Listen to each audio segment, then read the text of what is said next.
Ang lahat ng hirap na hindi kayang ilarawan ng salita, buong-buong nabakas sa reaksyong ito ni Carlos Yulo nitong Sabado.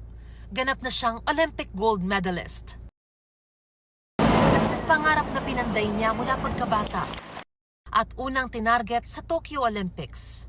Nung Tokyo po, compare po doon, mas bata pa po ako and wala po akong masyado pa pong experience sa mga ganong kalaking competitions. So ngayon po, mas confident na po ako. Bibigay ko po lahat and ng buong puso po yung performance ko po. Pero ilang balakid ang tinalo ni Yulo bago nakamit ang medalya. Kabilang ang paghiwalay sa dating Japanese coach at pag-pull out naman ng magiging coach sana dahil sa injury. Coachless man, inimbitahan naman siya ng isang gym sa Korea ng isang Tokyo 2020 Olympian. Pagkatapos ay inampun din ng British Gymnastics Center kung saan niya nakasama sa training ang Phil-Brit na si Jake Jarman. Kaya bakas ang pagkakaibigan nila nang maka-gold siya at maka-bronze si Jarman sa floor exercise event nitong Sabado.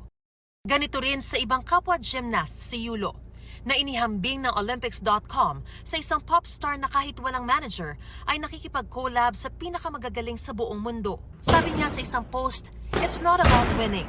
Kailangan lang mag-improve nang hindi nakakalimutan ang sarili sa training." Yan din ang dahilan kung bakit mula Japan ay sa Pilipinas na itinuloy ni Yulo ang training.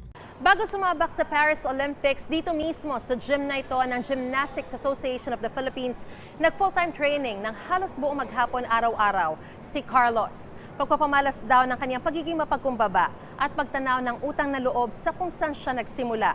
Dito ko rin nakilala ang mga kababata ni Carlos kabilang si Juancho Miguel Besana na binanggit ni Yulo sa Olympics.com na nakatulong sa kanyang well-being. As an athlete po, he's the benchmarks namin na pag nakita po namin sa training, yun po yung sinusundan namin na parang pag nakikita po namin siya, nagsisipag po siya. So mas ginaganahan po kami gumawa ng maayos na training. Sa kabila niyan, hindi raw nagbabago si Yulo kaya inspirasyon sa mga tulad nila. Supported din po sa amin.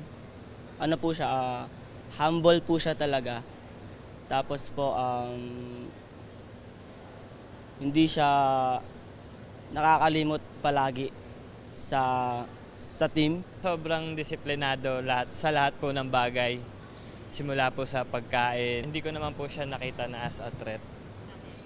Sa akin po kasi magka-teammate po kami sa aparatos po magkalaban. Bata pa lang daw nakita na si Yulo ng potensyal maging champion. Kaya sa kuhang ito sa 2012 NCR palaro ayon sa mga naging coach. Even his younger years, mga around 8 years old, talagang masigasig siyang mag-training. Talagang nakapokus siya lagi at saka wala siyang complaint. Maski na may masakit sa kanya, na-injured siya, training pa rin siya, hindi siya nag-excuse talaga sa training. Ang natupad na pangarap habang inaalagaan ang sarili marahil ang pinakapanalo ni Yulo.